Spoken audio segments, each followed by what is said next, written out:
Reaction tonight from comments made by the chief of staff of the new Black Panther Party concerning Treyvon Martin and the story that Melanie did last night. Earlier this week, Michelle Williams, who calls herself a community activist, made some hateful comments on the Bubba the Love Sponge show. Let me tell you something. The things that's about to happen to these honkies, these predators, these pigs, these pink people, these little people, it has been long overdue.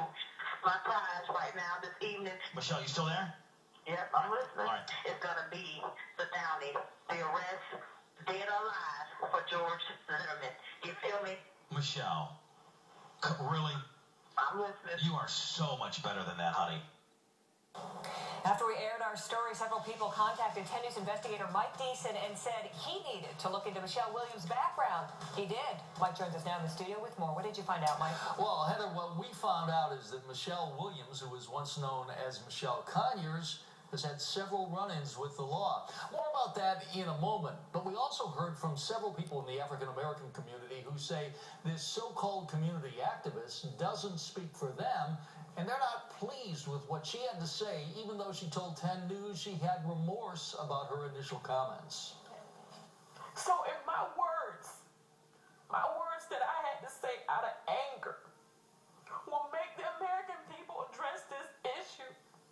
Let it be my time, Melanie. Let it be my time to address this issue with America, that we say enough is enough. We can't have any more killings. Now to Williams' problems with the law. She has been arrested in the past on charges of aggravated assault with a handgun, to fraudulent use of personal information, fraudulent use of credit cards, petty theft, 2 counts of grand theft, 2 counts of forgery, and exploitation of an elderly person. She entered guilty pleas to several of the charges and was sentenced to restitution and probation, which she successfully completed.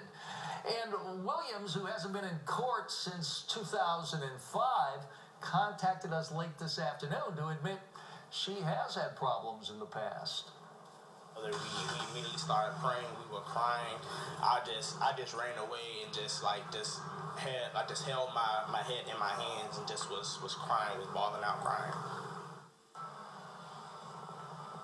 Clearly that's not the right tape, and clearly Michelle Williams is not a mainstream African-American leader or spokesperson. She admits that, and she doesn't care, saying she's an equal opportunity activist and is equally hard on every race. But those who contacted me want to make sure people know that many in the African-American community do not support Williams or agree with her views. We'll be right back after this.